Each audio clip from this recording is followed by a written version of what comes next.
ሻሎም ሻሎም ቤተሰብ እግዚአብሔር አምላኽ ሰላም ጸጋና ክርስቶስ ምስኩልኩም ከመይ ጸኒሕኩም አነ ሓኹም ሰላሕ ዲኒ ካብ ንክርስቶስ ዝገልጽ ትውልዲ ዓለም ለኻዊ ቤተ ክርስቲያን ስቶክሆልም ስዊድን ሕልፈልኩም ደለኹ ፕሮግራም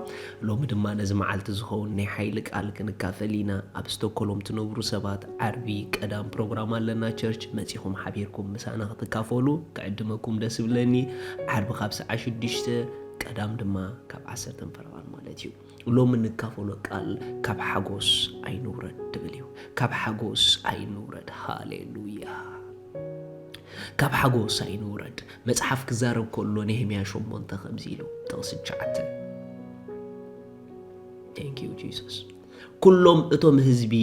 ቃል ሕግ ክሰምዑ ከለዉ ይበኺዩ ነበሩ እሞ ነህምያ እቲ ትርሻታን እዝራ እቲ ካህን ጸሓፍን እቶም ህዝቢ ዘስተምህሩ ዝነበሩ ሌዋውያንን ንኹሉ እቲ ህዝቢ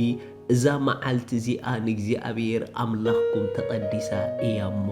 ኣይትሕዘኑን ኣይትብከዩን ንሱ ከዓ ኪዱ ዝሰበሐ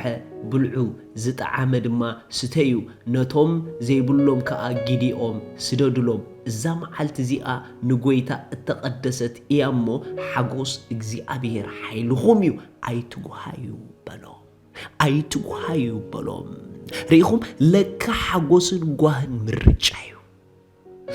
ኩነታት ኣይኮነን ዘውርደካ ካብ ሓጎስ ምርጫኻ እዩ ዘውርደካ ካብ ሓጎስ ነገራት ኣይኮነን ዘውርደን ካብ ሓጎስ ምርጫ እዩ ዘውርደን ካብ ሓጎስ ኣብ ሓይሊ ደው ክትብል ትደሊ እንተደኣ ኾንካ ካብ ሓጎስ ንኸይትወርድ ምርጫኻ ግበሮ ስለዚ ካብ ሓጎስ ንኸይትወርድ ናይ ሓጎስካ ምኽንያት ንጎይታ ግበሮ ሃሌሉያ ርኢኹም ንምንታይ ብዙሓት ክርስቲያናት ካብ ሓጎስ ንወርድ ምኽንያቱ ናይ ሓጎስና ምኽንያት ጎይታ ስለዘይገበርና እንተደኣ ናይ ሓጎሰይ ምኽንያት ካልእ ኮይኑ ካልእ ተቀያያሪ እዩ ሓጎሰይ ከዓ ክቀያየረኒ እዩ ነገር ግን ብሩኻት እቲ እግዚአብሔር ዝርከበሉ ስፍራ ናይ ሓጎስ ስፍራ እዩ እቲ ናይ ዓወት ስፍራ ናይ ሓጎስ ስፍራ እዩ እቲ ንዝጀመርካዮ ትፍጽመሉ ስፍራ ናይ ሓጎስ ስፍራ እዩ ስለዚ መታነት ድጀመርኩሞ ክትውድእዎ ካብ ሓጎስ ንኸይትወርዱ ወስኑ ነህምያ ከምዚ ኢልዎም ሓጎስ እግዚአብሔር ሓይልኹም እዩ ሓጎስ እግዚአብሔር ሓይልኹም እዩ እንተደኣ ንጎይታ ሓጎስካ ጌርካ እዩ እሱ ድማ ንኣምላኽካ ሓይልኻ ክገብረልካ እዩ እንተደኣ ንጎይታ ሓጎስኪ ጌርክዮ ንሱ ድማ ንጎይታ ሓጎስኪ ክገብረልኪ እዩ ብዙሕ ክገድፈኪ ይኽእል እዩ ይግደፈኪ ጎይታ ግን ኣለኪ እዚ ሓጎስኪ ግበርዮ ብዙሕ ነገራት መቕናዕካ ኣቤካ ይኽእል እዩ ይእበየካ ጎይታ ግን ምሳኻ እዩ እዚ ሓጎስካ ግበሮ ካብቲ ዓለም ዘሎ ኣባኻ ዘሎ ስለዝዓቢ ነዚ ሓጎስካ ግበሮ መታን ከይንደክም ብሩኻት መታን ጸላእ ከይብለጸልና መታን ትኹፉእ ከይብለጸልና ካብ ሓጎስ ኣይንውረድ ኣይትጉሃዩ ዘጉህ ነገር ስለዘየለድዩ ኣይኮነን እቲ መንገዲ ግን እሱ ስለዘይኮነ እዩ